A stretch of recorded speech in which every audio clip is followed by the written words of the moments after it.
torque body diagram. Torque force body diagram. Who knows what it is actually called. Okay, so I want to make a picture that is pretty true to the actual truck. So I made a box. Okay, the forces acting on my truck are gravity, and it's coming from this C. Okay, it's coming from the center of mass. I have a normal force, and I'm going to try to use a different color pen. Okay, I have a normal force up Fn from one tire and Fn from the second tire. Okay, the other thing I have is this push force. Just gonna call it F. And the very last thing, because I know I need something to balance out the push force, is friction on the left-hand tire. Okay, so that's my torque body diagram. Torque. My force body diagram, I'm just going to take all of these forces and I'm going to put them onto one little dot. So I have gravity going down. I have two Fn's, and they are identical because I'm assuming that the weight is distributed evenly in the truck. And I have friction going to the right and this push force going to the left. Okay, so that's my force body diagram. Now I'm going to go ahead and write out my equations. So I have the sum of my torques is equal to 0. Okay, looking at this picture, I want to choose a pivot point that gets rid of some force that I just don't care about. And right now, I feel like I just don't care about friction because I don't want to find it and I don't know it. So, friction, not there. Okay, so this is my pivot point. This also means that I don't have to calculate a torque for Fn because since it originates from the same point, the radius, the distance between the pivot point and where this force comes from is 0, so the torque is 0. Okay, so I'm adding these torques. I have torque from gravity, and torque from Fn, and torque from this other external force. Okay, and all my torques, if you remember the equation for torque is F r sine theta.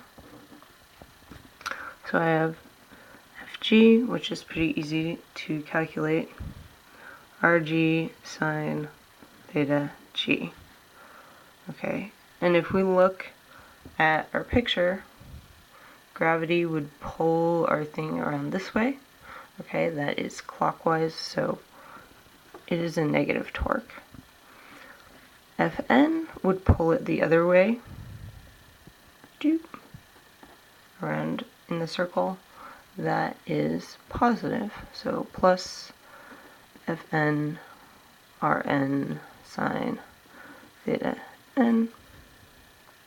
And then the external force is also going to be positive, F Rf sine theta F equals 0. Now I have to do a little bit of geometry. So I'm going to draw FF, or the pivot point to FG as a separate triangle. So I'll do it over here. I have the pivot point and I have FG. I know that this distance is half of the car, so that's 1.1. I know the height is 0.9. So I need to solve for this r, and the angle between the radius and the force, which I'm highlighting those two things in pink, is this angle right here. So I'm going to need to use inverse tangent. So I know that, and this is G.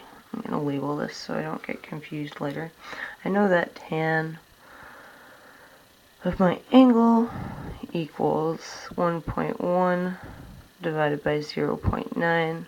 So my angle is equal to the inverse tangent of 1.1 divided by 0.9. And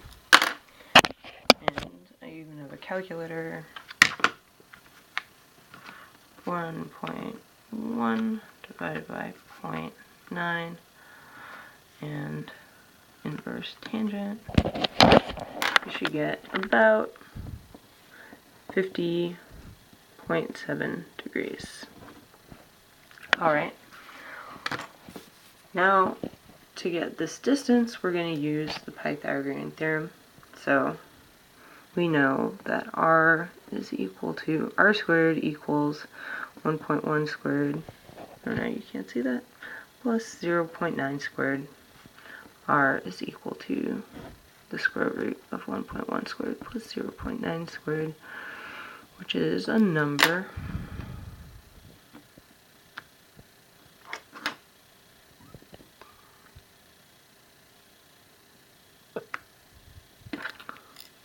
One.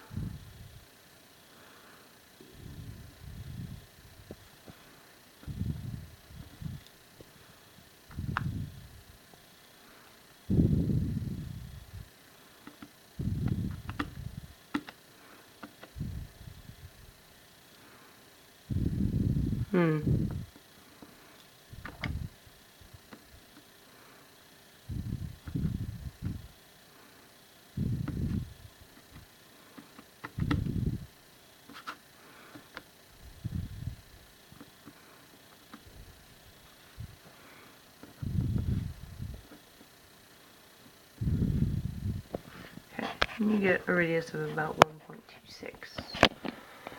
So we can go ahead here and plug those numbers in. And that was for gravity. So the force from gravity, again, it's mg, m is 1,000. So that's minus 10,000. Our radius was 1.26, sine of 50.7. Okay, the normal force, we don't know what that is, so we can leave it as a variable. The radius is really easy, because it is just the whole car's length away from our pivot point.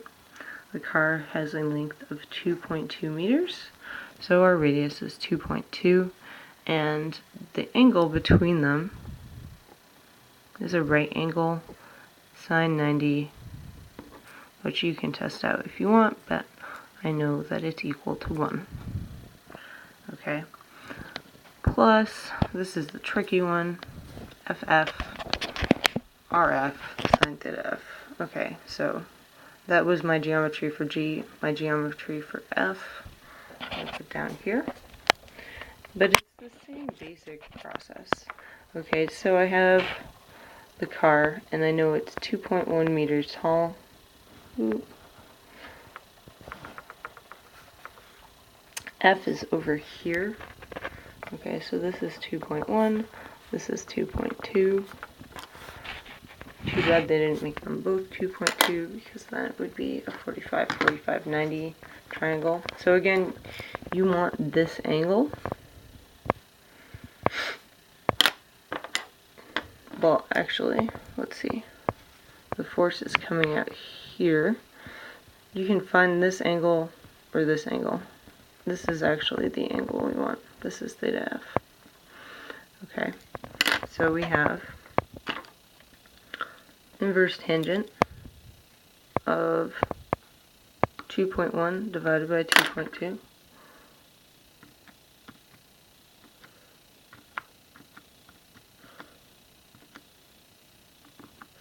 And it should be like 43 degrees. Okay, so theta F equals 43.7 degrees.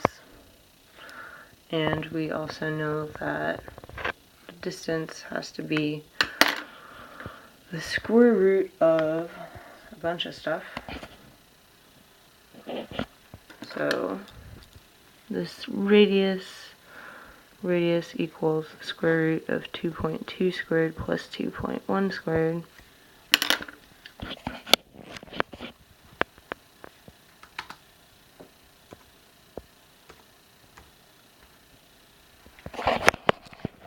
And my computer will do that faster. 2 squared plus 2.1 squared. And it's 3.04. So R is 3.04. So plus F, which we don't know, times 3.04 times sine of 43.7 degrees equals 0. Okay, now I have two unknowns. So looking at this equation, I'm going to highlight them. I have Fn and F, and I want to find F, but I don't have enough information yet. Okay, looking down here at my force body diagram, I don't really care about the x-axis, but I'm going to write out my y forces. So sigma Fy equals 0, because it's in rotational and translational equilibrium. Translational equilibrium just means that the sum of the forces is 0. Okay, so I have Fn plus Fn minus Fg equals 0, or Fg equals 2Fn, or Fn equals Fg over 2. Since we know Fg is 10,000, Fn is equal to 5,000 newtons. Okay, so I'm going to go ahead and plug that in back up here, and also plug in all the other numbers I have. At this point, it's just a little bit of math. Okay, we have negative 10,000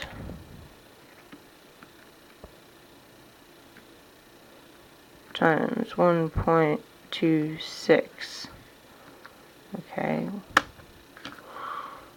times sine of 50.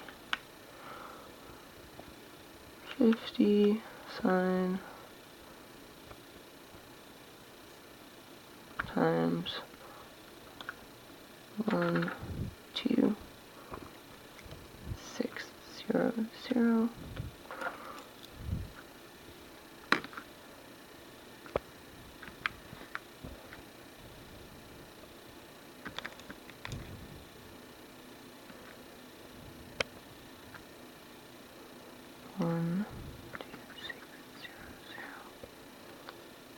Okay, that's about negative 9,652 plus 5,000 times 2.2. 5,000 times 2.2, which is plus 11,000. I guess I should move this down. 9,652 plus 11,000 plus F times 3.04 times sine 43.7.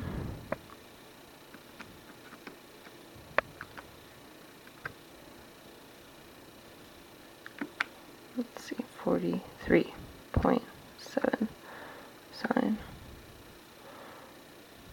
times 3.04 plus F times 2.1 equals 0. Okay, we're going to bring both of these guys to the other side. And we have 2.1 F equals 11,000 minus 9,652.